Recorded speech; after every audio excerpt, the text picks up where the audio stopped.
Tu vois des créatrices UGC signer des collabs à des prix de fou et toi dès que t'essayes de négocier on te ghost directement mais tu comprends pas pourquoi. Alors cette vidéo elle est faite pour toi. Hello et bienvenue dans cette nouvelle vidéo. Aujourd'hui on va parler d'un sujet que vous adorez mais qui vous pose pas mal de problèmes et c'est la négociation. C'est vrai qu'en général vous avez pas mal de difficultés à vous imposer face aux marques et à faire valoir vos prix alors que c'est juste primordial. Du coup mon objectif aujourd'hui ça va vraiment être de vous expliquer qu'est-ce qui bloque vos négociations et je pense qu'on va commencer directement en redéfinissant un petit peu qu'est-ce que la négociation. Parce que je veux vraiment que ce soit clair, en fait la négociation c'est pas seulement qu'une question de prix, la négociation c'est réussir à se vendre soi-même et réussir à vendre ses services. C'est vrai qu'en tant que créatrice UGC on a tendance à penser que négocier c'est juste demander plus d'argent, que la marque si elle dit non c'est que t'es peut-être pas assez forte, ou encore pire parfois tu penses que si tu vas négocier la marque elle va un peu fuir et elle va partir. Mais en fait une négociation c'est pas ça. Déjà de 1 les marques elles s'attendent à négocier avec toi, elles s'en doutent que il va y avoir un échange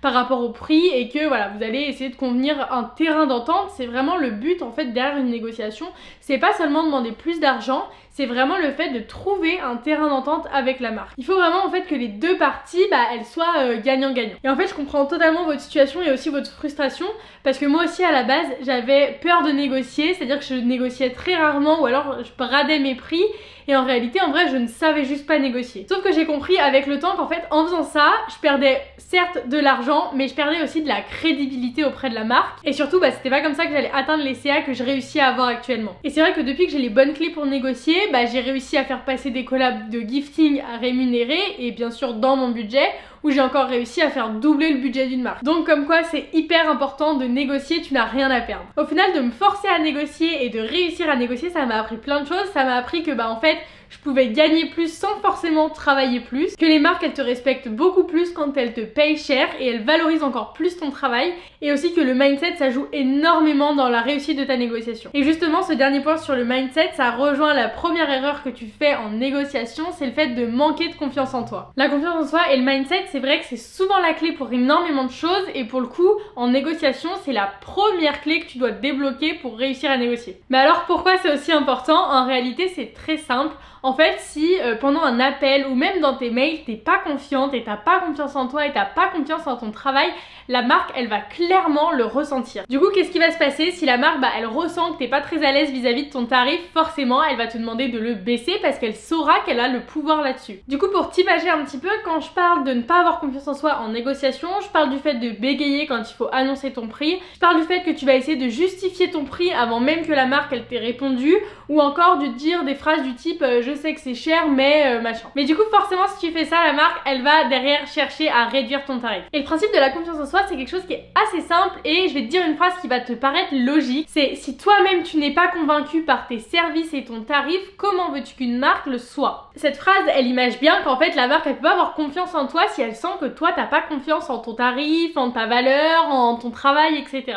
Au contraire si t'as confiance en toi, en tes services et en ton offre, tu seras bien plus persuasive auprès des marques. Et si elles sentent que t'as confiance en toi, elles vont forcément se dire que ton prix il est en corrélation avec ton travail et il est à la hauteur de ton travail. Je sais que c'est pas forcément facile d'avoir confiance en soi et en son travail, mais n'oublie pas une chose, c'est que si la marque t'a contacté ou si elle a répondu à ton message de prospection, c'est qu'elle a besoin de toi. Du coup c'est toi qui es en position de force, donc c'est à toi de faire comprendre à la marque que c'est elle qui est perdante si vous collaborez pas ensemble. Ce qu'il faut faire pour montrer que t'as confiance en toi, c'est déjà d'annoncer ton tarif avec confiance. C'est mon tarif c'est de temps. Et point. Il n'y a pas de phrase après de dire je sais que c'est un peu cher mais voilà, non. Mon tarif est de temps et tu attends de voir ce que la marque te répond. Bon, bien sûr quand tu donnes ton tarif tu le balances pas comme ça, tu peux aussi dire ce que ça inclut, les options supplémentaires, etc. Mais tu ne fais pas en fait d'allusion négative à ton tarif. Et puis tu verras en fait qu'à partir du moment où tu auras une collaboration qui sera acceptée à un tarif ou à un budget que tu n'auras jamais imaginé, en fait tu vas immédiatement prendre confiance en toi et en tes tarifs. Et du coup petit à petit tu auras de moins en moins de mal à négocier tes collaborations parce que tu auras compris qu'en réalité les marques elles acceptent ce genre de tarif. Donc pour le moment si t'as pas encore confiance en toi et en tes tarifs, et t'as qu'une chose à faire, c'est de faire semblant. Tu fais semblant que t'es ultra confiante quand t'annonces ton prix, tu fais semblant que t'es ultra confiante dans ton travail et tu verras que les marques elles accepteront ton tarif et que petit à petit tu prendras réellement confiance en toi. La deuxième erreur que vous faites en général lorsque vous négociez, c'est le fait d'avoir peur de perdre cette collaboration, d'avoir peur qu'elle vous passe sous le nez juste pour une question de prix. Et c'est vrai que c'est assez compréhensible parce que souvent quand on est en période de stagnation, on a sans cesse envie d'avoir des collaborations et on se dit quitte à ce qu'elle soit moins payée que mon tarif, bah c'est pas grave, je la veux quand même parce que sinon j'ai rien quoi. Du coup ce qui se passe souvent c'est que vous dites oui à un petit peu toutes les collaborations sans même essayer de négocier. Malheureusement quand tu vas dire oui tout de suite à une collaboration comme ça sans même essayer de négocier un petit peu le tarif, la marque elle va vraiment moins te prendre au sérieux. Et du coup qu'est-ce qui va se passer, c'est que en plus qu'elle t'ait donné un tarif un petit peu ridicule, derrière elle va peut-être te demander sans aucune pitié de faire des reshoots, d'ajouter des sous-titres après le montage, etc. Et de faire des choses, en fait, te demander des choses qui à la base auraient été payantes. Ça, je pense que vous n'êtes pas beaucoup peut-être à le savoir, ou en tout cas à vous en rendre compte, c'est que les marques, elles vous donnent toujours des tarifs qui sont inférieurs à leur réel budget pour la campagne. Du coup, faut savoir que tu as toujours de la marge pour négocier ton prix. En général, la marque, par exemple, elle va te dire, bon bah j'ai 180 € de budget pour cette vidéo. Tu dis non, moi, mon prix pour une vidéo comme ça, c'est 210 €. Elle va te dire, ok, sans même négocier, parce qu'en fait, ça rentre clairement dans son budget au final. Et si je peux même te donner un autre conseil, c'est que même si le budget qu'elle te propose, la marque, ça rentre dans ton budget, n'hésite pas à essayer de négocier. Encore une fois, comme j'ai dit, la marque, elle te dira toujours des prix qui sont inférieurs à réellement ce qu'elle est capable de mettre. Donc, si jamais ce qu'elle te dit, ça rentre dans ton budget, pourquoi pas tenter de négocier plus. Elle accepte, tant mieux, t'as gagné plus que ce qui était prévu. Elle accepte pas, tant pis, ça reste ton budget de base. Donc en général, demande toujours à une marque quel est le budget que vous allouez pour cette campagne et évite de donner toi en premier son prix. Comme ça, tu vois à peu près où elle se positionne et tu peux toujours essayer de négocier plus que ton prix de base. Et si c'est à toi de donner ton prix en premier parce que la marque préfère, etc., n'hésite pas à gonfler un petit peu ton prix. Comme ça, si la marque, elle essaye de négocier, et ben au final, tu retombes sur ton prix de base à toi. Et je vais revenir un petit peu sur le premier point, le fait de dire oui sans chercher à négocier. Il faut vraiment que tu n'aies pas peur de perdre une collaboration. Pourquoi? Parce que si tu négocies, au meilleur des cas, la marque, elle te dit oui, ok pour ce budget-là, et là t'es trop contente. Et au pire des cas, elle te dit non, c'est pas possible pour nous, et là t'essayes de trouver un accord avec la marque. Le fait de dire oui tout de suite à une collaboration, en réalité, ça ne t'apporte rien du tout de positif. Et on passe directement à la troisième erreur, le fait de ne pas poser de questions à la marque avant d'envoyer ton tarif. Mais alors pourquoi c'est une erreur? Premièrement, tu risques de donner en fait un tarif qui est inférieur à la prestation finale qui va réellement se passer. Et c'est vrai qu'en termes d'échange avec la marque, il vaut mieux que tout soit clair dès le début, plutôt que dès que vous parliez de la collaboration, tu te dis ah mais vous voulez le montage, bon ça fait tant en plus, ah vous voulez des sous-titres au montage, ça fait tant en plus. En fait ça va juste saouler la marque de voir que le tarif il augmente petit à petit et que c'est pas du tout le même que celui du départ par exemple. Ou même pire, ce serait que t'oses pas changer ton tarif au fur et à mesure où tu te dis ah je vais devoir faire ça en plus et tout, et du coup très clairement tu sois mal payé par rapport à la prestation que tu vas fournir. Et le deuxième point, c'est le fait qu'en fait si tu ne discutes pas avec la marque, si tu ne lui poses pas de questions, la marque elle va uniquement t'associer à un prix au lieu de t'associer à ton professionnalisme. En fait souvent les marques elles disent bonjour, quel est votre tarif pour non. Et en fait, au lieu de donner directement ton tarif, essaye de créer un échange avec la marque pour faire en sorte de comprendre ses besoins, etc.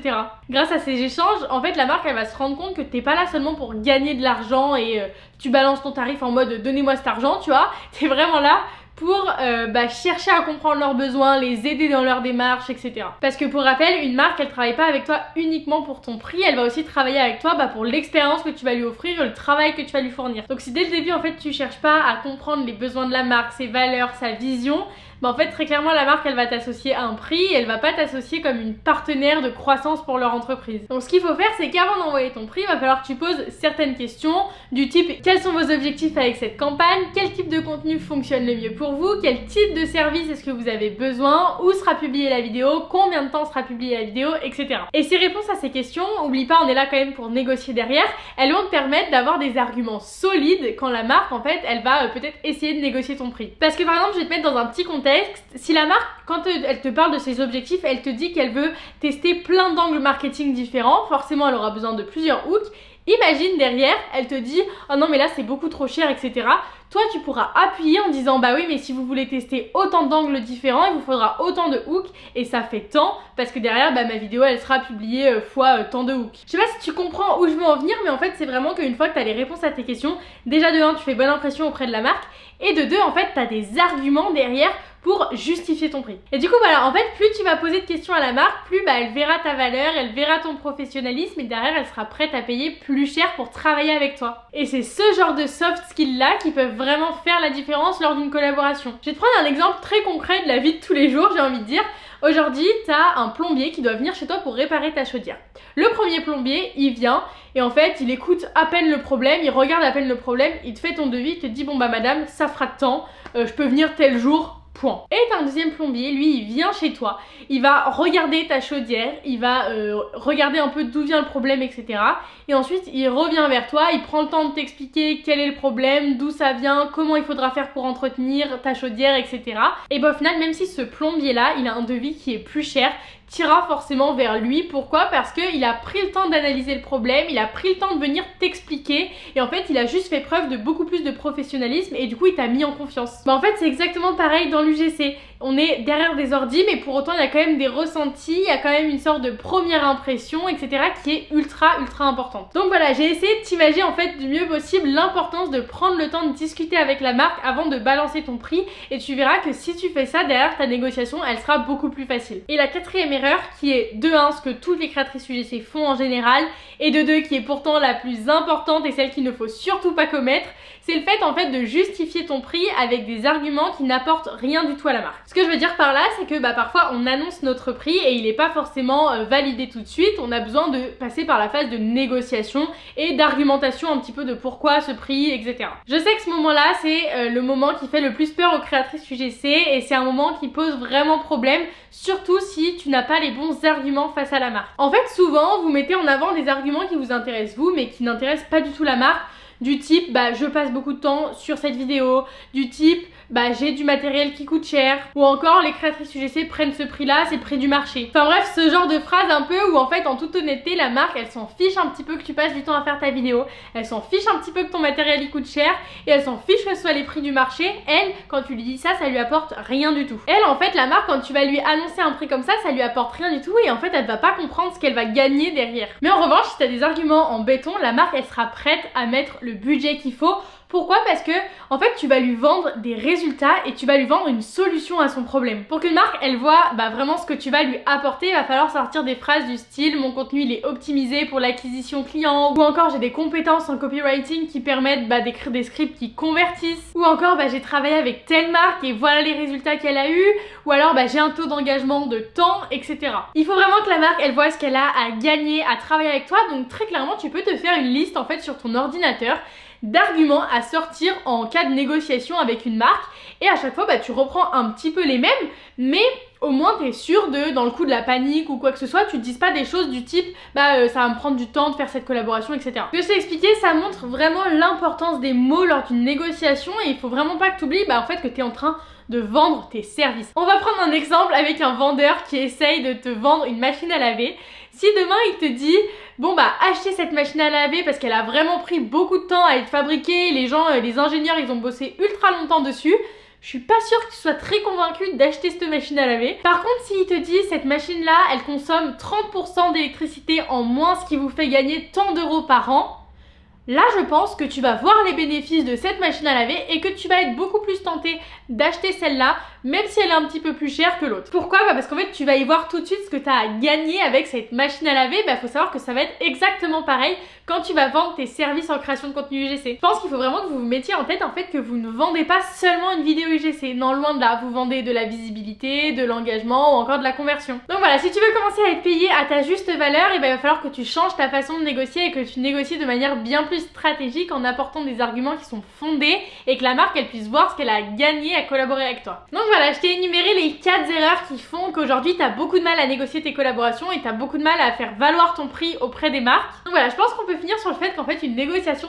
c'est pas seulement qu'une question de prix, loin de là, c'est ta façon en fait de te positionner auprès de la marque et qu'elle voie vraiment la valeur que tu vas leur apporter. Si aujourd'hui tu as du mal à négocier, c'est pas parce que les marques elles ont pas le budget, c'est pas parce que le marché il est saturé, c'est pas parce que t'as pas assez d'expérience, loin de là. C'est avant tout une question de mindset et de connaissance en vente. Et il faut vraiment se mettre en tête que si une collaboration elle n'aboutit pas, en fait il y a rien de grave, surtout si tu as essayé de négocier avec la marque et qu'elle accepte pas du tout ton prix, c'est que la marque elle ne voit pas ta valeur. Et je souhaiterais quand même finir sur un petit conseil, même si depuis le début je te dis que négocier c'est très important et je vais pas revenir là-dessus, il va falloir quand même que tu sois un petit peu souple. Quand je dis souple, ça veut pas dire que tu dois accepter les tarifs, loin de là, sinon ça enlèverait tout ce que je viens de te dire depuis le début. Quand je parle d'être souple, c'est d'essayer de trouver un terrain d'entente avec la marque. Genre par exemple, si la marque elle te propose un tarif et que c'est pas ton tarif, au lieu de dire non c'est pas mon tarif, ça ne va pas, moi mon tarif c'est tant, non tu expliques, tu dis moi mon tarif ce serait tant pour ce genre de collaboration. Maintenant si vous ne pouvez pas bouger votre budget, pour ce budget-là, je peux vous faire ça. En fait, t'essayes de trouver vraiment un terrain d'entente avec la marque et que si vraiment ils peuvent pas bouger leur budget, tu trouves une sorte de solution en fait pour que eux ils restent dans leur budget mais que toi bah ça corresponde à tes conditions. Encore la semaine dernière, moi j'ai signé une collaboration avec une marque où en fait bah son budget elle pouvait pas du tout le bouger, donc ce qu'on a fait c'est que bah on a baissé les droits de la vidéo. Donc voilà, aie confiance en toi, n'aie pas peur de négocier et surtout quand tu négocies bah essaye de le faire avec des vrais arguments qui sont fondés. Donc voilà, je pense qu'on peut terminer la vidéo là-dessus. N'hésite pas toi à me dire en commentaire qu'est-ce qui te bloque le plus dans la négociation. De toute façon je pense refaire des vidéos sur le sujet parce qu'il y a énormément de choses à dire. Et puis voilà, moi je vous fais des gros bisous, je vous souhaite une super semaine et je vous dis à lundi prochain.